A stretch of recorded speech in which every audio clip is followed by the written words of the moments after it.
Welcome old family and new family to BoomBappED, capital ED. This is your co-host with the most, Brandon White, a.k.a. Bushido Garvey. Yeah, what's happening, Rochester? Atlas coming at you once again. Yes. We also got brother Rob Lowe on the tech, and we are in the newly renovated Whale Production Studio. And today, y'all, we have a great guest. We have, I was trying to think of another word, but my synonym game is like off right now. All right, we got an artist, producer, hilarious MC, Mr. Moses Rockwell. Yeah. Hi, how's it going? Good. How are you? I blew it already. For those who don't know, BoomBappED is a, you know what? I don't have the thing in front of me, so I don't recall what it is off the top of my head. Let's see if I can do it off the top of my head. BoomBappED is a open-minded. Oh, Rob coming through. Open-minded. What? Well, it's a discussion. Clear-headed. Ooh. Yeah. Open-minded, clear-headed exploration of education and cultural issues. Rochester area from a hip-hop lens. From a hip-hop lens. Let out. Is that an acronym? No, it couldn't be. No. All right, I was going to say, No. you said a lot of words. I was trying to keep up. I was like, oh, did they really go and do that? No, we didn't okay. get that deep. No, All we right. didn't get that deep. You know? Well, I'm not If we did get that deep, I probably would have memorized it. Okay. Since I didn't. So, real quick, what we like to have people do is run down their resume, basically. Just spend a minute telling the folks who you are, what you're about, etc., etc. Okay, my name is Moses Rockwell from right here in Rochester, New York. I've been emceeing for 20 years, I suppose. Performing around town for 10. Pause. 20 years? Yo, I'm 29. I wrote my first rhyme when I wrote my first rhyme when I was 9. Do you remember it? Absolutely not. And if I did, I don't know that I'd be comfortable sharing it. Oh, okay, all right. Yeah. Hold on. I shared my first rhyme. You were being for real, so you wrote you're actually 29. Mm-hmm. Okay. Yeah, so. That's not fair. I shared with you my first rhyme. Did you? On my podcast? Yeah, on the Dweebcast, yeah. Huh.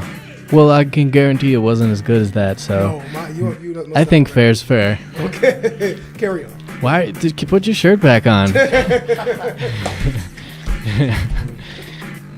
I want to hear your rap, but no, go ahead, continue. I mean, I don't know what else is important. Those are. Are you in bands, maybe? Oh yeah, I'm in a. Okay, good. Yeah, I'm in a jazz quartet called Claude Bennington's Fever Dream. We just fresh off playing Lux today for the Whale Fair.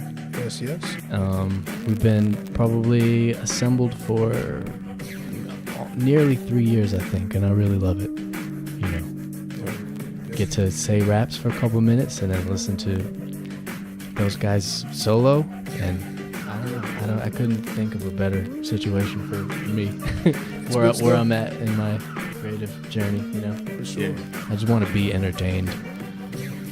Shout out to the folks at Claude. True that. So we like to have a little icebreaker that we hit people with to break the ice. And for you, we came up with this. So artists like GZA, Bun B, Ninth Wonder, Jim Jones, all these people have taught classes. Right? At institutes of higher learning.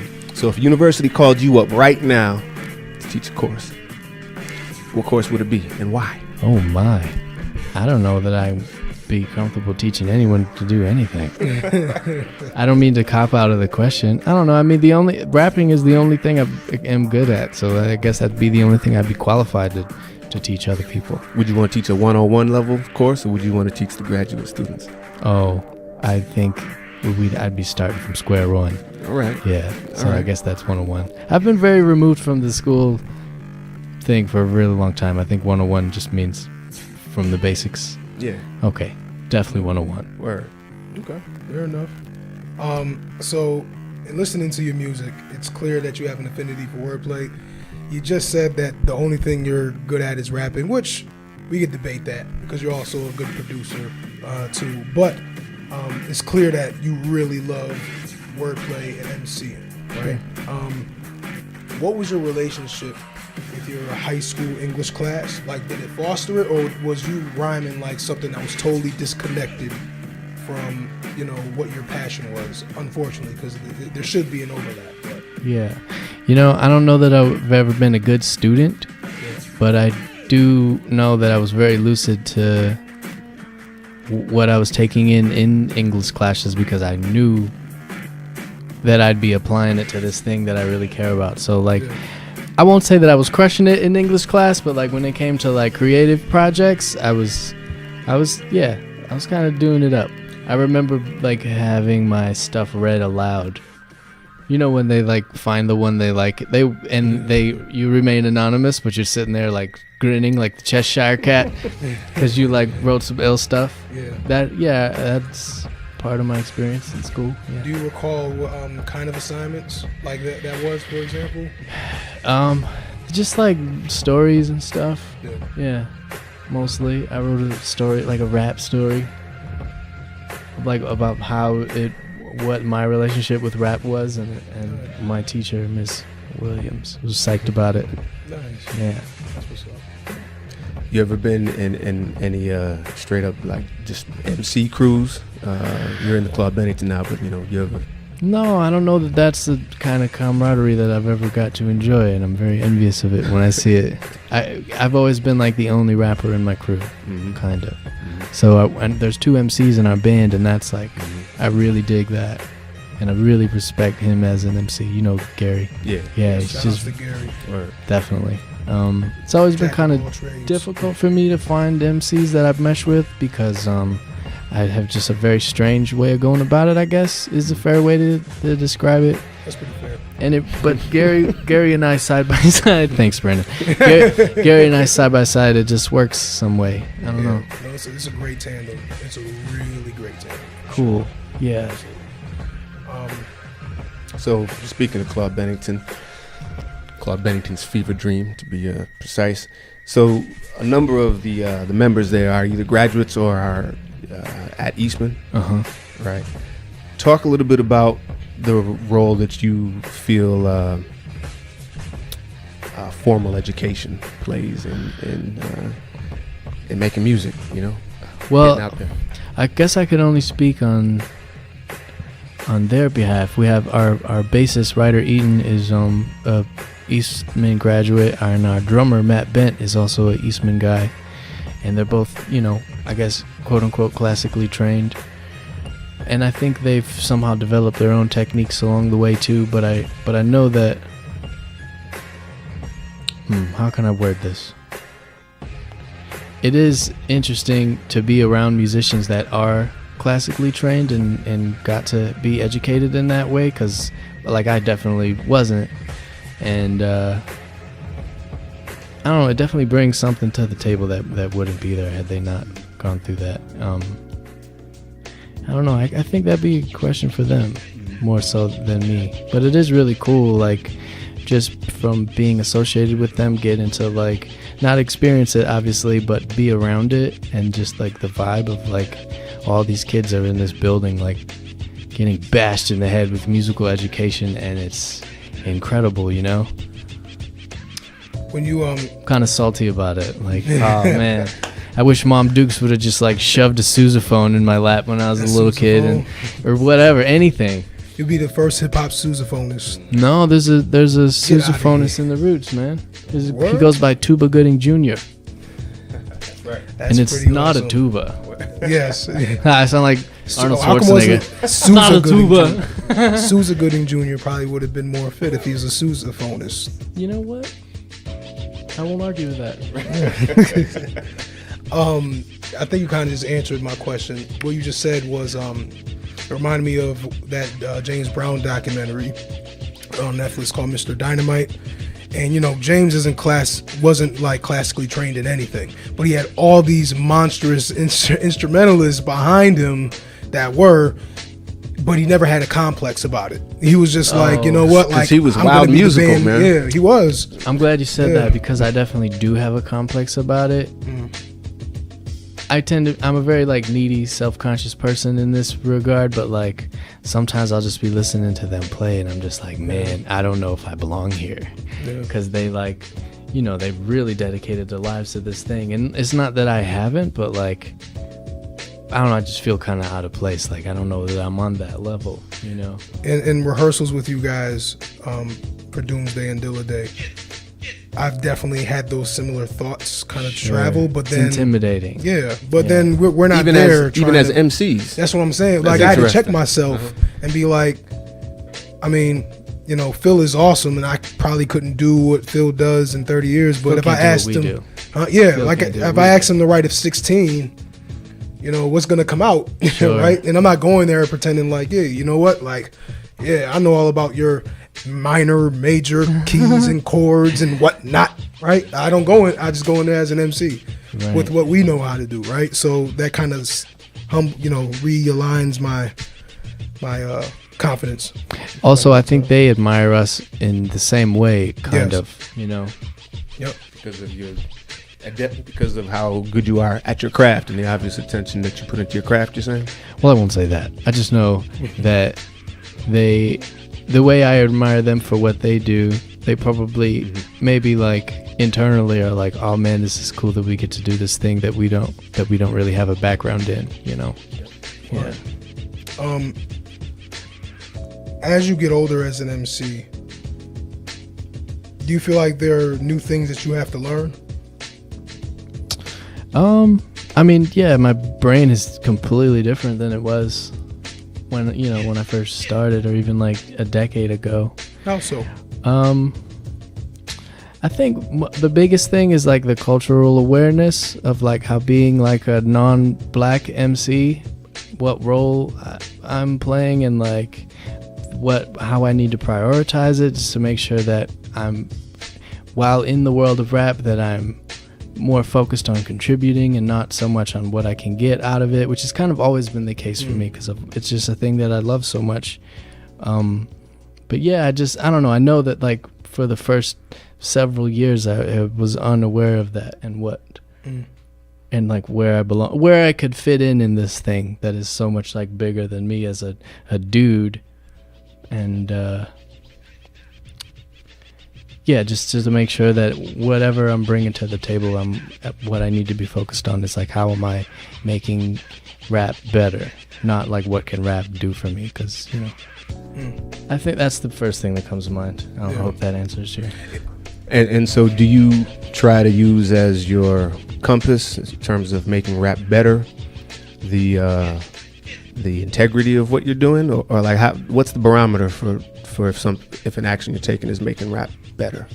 Oh, I don't know.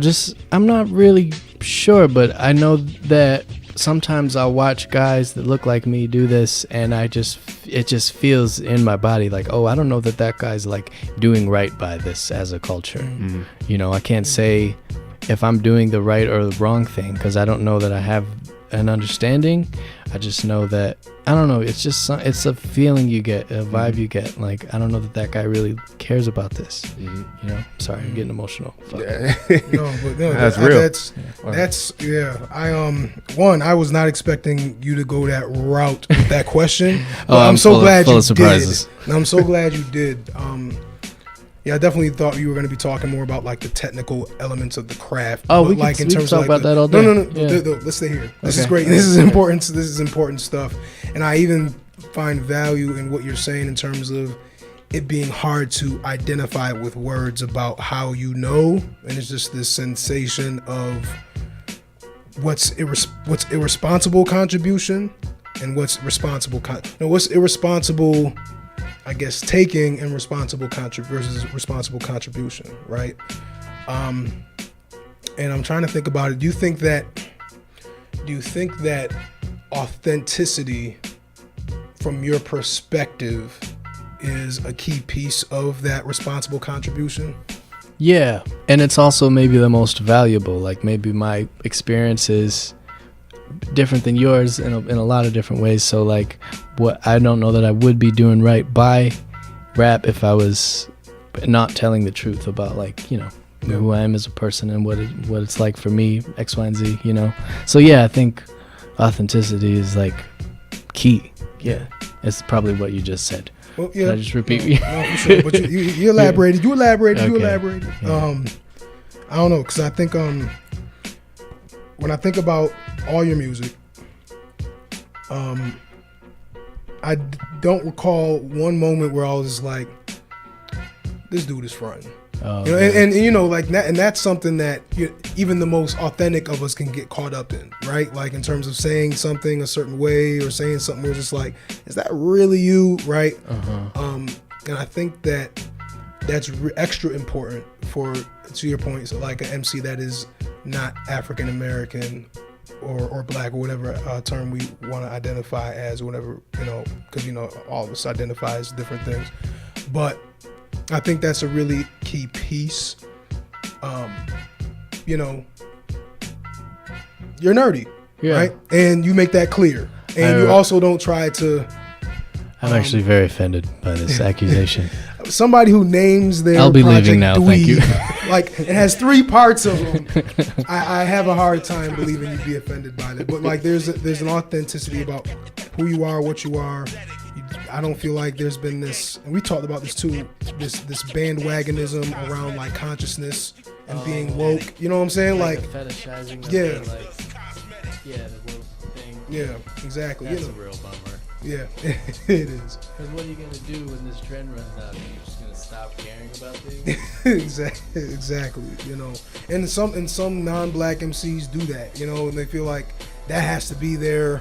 In order to be in, they have to talk about said things, right? And when acknowledging them is enough, being who you are and contributing and being willing to listen is enough, and then talking with your non-black counterparts about this kind of thing is enough. But like feeling like you have to go X-Clan when you're, you know, Mitt Romney's nephew, it doesn't make any sense. Yeah, I also think that maybe that's not the role that we all need to play. I think as long as you're thinking about it all the time, like the way the world needs to change, I don't know that you... Like, I tend to not go there lyrically because it's just not... I'm not intelligent in that way. It's the thing that I'm passionate about and I think about constantly, but I don't know that what use I am. You know, I mean, I've dabbled in that, like talking about political recourse and things that I'm upset about in that part of it. But yeah, like I don't know that's where I'm the most valuable. So like, yeah, I don't know that every MC needs to do that. But it is important to like, for it to matter to you, because you can't be out here, I guess, making black music and not caring about what's going on, you know. It's valid. Okay. Can I ask one more question real quick? Go for it. My fault. Yeah. You listen to Macklemore's both white privilege songs? No, but I get it. Yeah. Like And I believe him. Yeah, no, like they're great. They're great and important songs. One thing that he said in another song was, I don't want to be that one white man million man marching. And that, I knew that wasn't a statement of like I don't want to support any, you know, progress for other, you know, people of color. I knew that was like that, again, that kind of contrived, avoiding that contrived, like I'm doing black art, so therefore I have to pretend like, you know, I'm the super down ally activist, like, you know. So I always respected his perspective on what it meant to be a non-black MC. So I just want to put it out there. Okay. Word.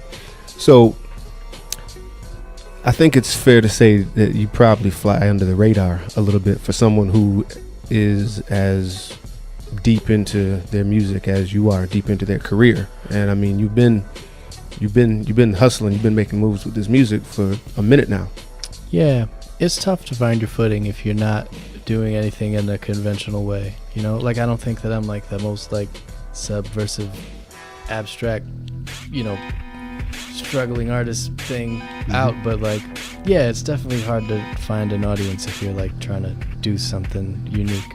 Talk about how that works though, man, because you're stitching it together. You found a way to make it work. So what are the logistics of, you know, I think it's winding really through this industry as a working artist, hip hop artist? This is gonna sound really cliche, but I think if you just like persist and just keep and just sort of double down on what your thing is, no matter how weird or unpalatable it is, I think that's the only, because I know what I do upsets people. I cleared out Rapplebee's the other day. No, you didn't. No, Yeah, but yeah, I'm yeah. exaggerating. Well, but yeah, like, no, I get it. I don't know. I think if you just stick to your guns, your listenership will develop at some point. I don't know. And I'm not saying that I'm necessarily living proof, but like I've seen it for MCs that I admire. Like yeah, I guess he's a good example. I mean, I think what Dooms does is maybe more regular than a lot of like super weird MCs. He's definitely like a weirdo, but like I think Bus Driver's a good example. I don't know. I feel like every time I go on a podcast, I just talk about Bus Driver the whole time.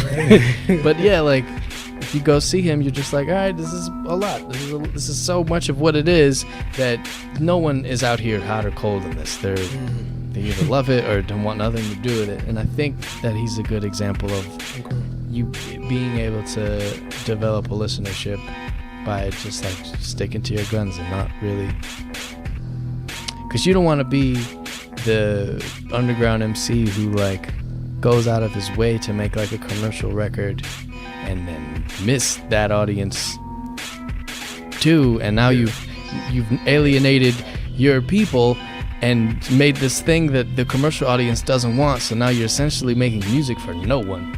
That's the wrong way to do it. Yeah. Definitely. All right, I'm not gonna throw any MCs under the bus, but we've seen it happen. Absolutely. Yeah, definitely don't do that. So we're gonna close with a little game called Simple Mathematics. We do? Okay. Yeah, this is gonna take some time. But this is the last thing that we do for sure. I'm very nervous about this. Yes. Ready for this math test? Okay. So basically, I'm just gonna take concepts and put them into math equations, and you have to solve for the problem. Right. Huh. So, for example, hip hop minus world star hip hop equals what? So, in other words, what would hip hop be without world star? I don't know. I mean, I think there's merits in what is happening in that weird corner of rap. It would be better. But, sorry, I'm not going to be good at this game. Yeah, see, I was like, oh man, he's being way more elaborate than what I anticipated. Is there an actual answer you're No, hoping but just like a truncated phrase or word, if you could. If it I does, don't know. I feel like things like World Star are very weirdly exploiting people in the world of rap in a negative way. So, I don't know. I think we could do away with that. Not that I think that I'm the authority of that at all, but for sure. I definitely don't like seeing it. All right. We spoke about Doom just a moment ago. Doom plus blank is the greatest rap duo ever. Equals, yep. Oh man, if Doom, this is hard. I feel like MC team ups are often like a thing. Like I don't know that I think Redman and Method Man are like the best duo, but for some reason, like I don't know, they're like peanut butter and jelly. Like I like those things independent of one another. I'm probably unique in that way. But So I don't you know. like All jelly right, so independent? Doom, what? You like jelly independently? Yeah, You just I make a peanut butter and jelly sandwich, got and that. I enjoy them separately. All right. I don't know how this we is a wound up unique here. insight into right, our right. All right. I don't know. I think Doom and Aesop would be a good duo. They've done it before. Where? There's this song called "Put Your Quarters Up," Okay. and there's at least a couple more. Okay. Yeah. I have to check those out. Did they push each other on that particular record? No, because what they do is similar but different enough to where they could just exist in their own thing. Yeah, I don't know. All right. Well, who else would Doom work with? Maybe like Doom and Jizza. That'd be tight. Yeah, that'd be pretty dope. Yeah. I think But that he would said be greatest better. of all time, or greatest rap duo of all time. Yeah. Oh boy, It, this is tough. big I question. didn't mean to. Yeah. No. These are great. These are great answers. There is no one answer. Yeah. These are all. Really, Oh, I got it. You got it. Cool Keith. Oh yeah. I was that thinking about Doom Cool and Keith earlier when you were talking about This is oddball true. type Yeah. stuff, you know? Yep. Doom and yep. Cool Keith. Yeah. That's my answer. Boom. Perfect. Blank divided by money equals no new albums coming out soon. Pressure. Well, there's Show your work. explain your answer. wait. So when you say divided by money, that's a whole lot for me to think about right now. Yeah. I don't like why hasn't Lauryn Hill put out a second record? Did you see the interview that Glasper did about this? Is a Sure- sidebar. sure. Oh did. yeah. I didn't see Not it. I know surprised what at you're all. talking about. Definitely Yeah. bummed, but I'm Yeah. not surprised. I'd like to point out that wasn't my phone. It was Brandon's. Peace to Austin. All right. So you're kind of sliding out on any further exploration of that particular equation? I don't know. All right. So you Sorry. said blank divided by money equals no new albums? Yep. Huh. We putting the screws to old Moses today. Yeah, I'm Real, sorry. I'm real. toast, man. I'm so wrapped out. Yeah. I've been out here just It's that new math, that new Common Core state standards math that I'm throwing at your way. okay. No, but it's okay if because that's a good answer too, especially with like the Lauryn Hill piece. Or the what do they call it? The sophomore jinx. Mm. Or when you crushed it so hard Mm-hmm. and then made a bunch of money and there's just like so much anticipation. Yeah. Like maybe that's why the Primo and Nas thing never happened, or the Doom and Ghostface thing never happened. It's just like it's just too big an idea, and the risk is too high. Yeah. If those things came out and let you down, you'd be crushed. That's true. I wouldn't even be here right now. Yeah. I'd be underneath my own car. That's a fact. That definitely can happen. All right. DMX times 5 equals. Scary. That's very handsome. Yo, did you see that video of DMX? I think he's in a car and he's with, I don't know whether his children or just some younger guys, and they're putting him onto Lil B. You know that guy? Yeah. Have you seen this video? No. I haven't seen. They're this just video. like, dude, check. Are we allowed to curse and stuff? I can edit after the fact, but it's gonna have to be edited. Right. So this, just think of Lil B's like most controversial titled. I don't know if it's the album or just a song. I think it's called "I'm Gay." Yes. Yeah. Is that the name of the Yep, tune? something it's like that. probably it. Yep. So they just they knew that they'd get a certain kind of reaction out of DMX, and they say, Right. check this out. Here's this Yeah. guy, Little B, and his song is called "I'm Gay," and he's just like, what? And they show the phone to him, and they play the little bit of the tune, and you just see him like take it in, and he sits back in his seat. That's stupid. I believe it. Last one. Moses minus blank equals stupid Moses. Wow. I think the stupid just canceled out by my own stupidity. Wait, so you said Moses minus blank equals stupid Moses? Mm-hmm. So the thing that makes me not stupid? The thing that, yes, exactly. Yep. I don't know that I'm not stupid. This is a trick question. You got to follow our premise here. Okay, I'm sorry. I feel like I've Getting bombed way at this too game real bad. You're way too existential here. Okay. So if you subtracted something from my being that made me dumb, oh boy. You know what? I think all of my intelligence that I have is wrapped up in the world of rap. So like, if you were to take that from me, I don't know, I'd be just assed out. I would bottom out.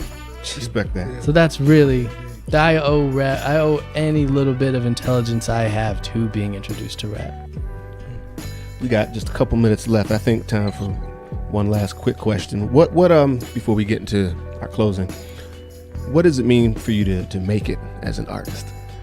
You know, I've been thinking about this a lot, and I would just be so psyched if I could just make a living off of music. Like if I made as much money as I made at my job from like putting out records and touring, I'd be super happy. I would have made it. I did also get a phone call from Homeboy Sandman this morning. It was very, very encouraging, and I kind of hung up thinking like, oh, perhaps I've made it. Dig it. Does it get any better than this? Who knows? Yeah. I don't know. All right. Yeah. Valid answer. So, thank you very much, Moses Rockwell, for stopping by BoomBappED, capital ED. Can you let the people know where they can find your information and your music and whatnot? Yeah. Without telling them to do it, because that way we don't have calls to action here. You can find all my music at mosesrockwell.com. It's also on the streaming sites. Moses Rockwell on Twitter, Moses Rockwell on Facebook, Old Mosey Pants on Instagram. Yes. That's about it. Cool. Thank you, listeners, for listening to BoomBappED. You can catch us every Tuesday from 12:30 to 1:30 to 2. Yep. I'm all over the place this evening. 1:30 to 2, 104.3. You can listen live on wayofm.org, and you can catch us online. Check us out on Facebook as well. We're signing out. Peace and progress. Peace, y'all.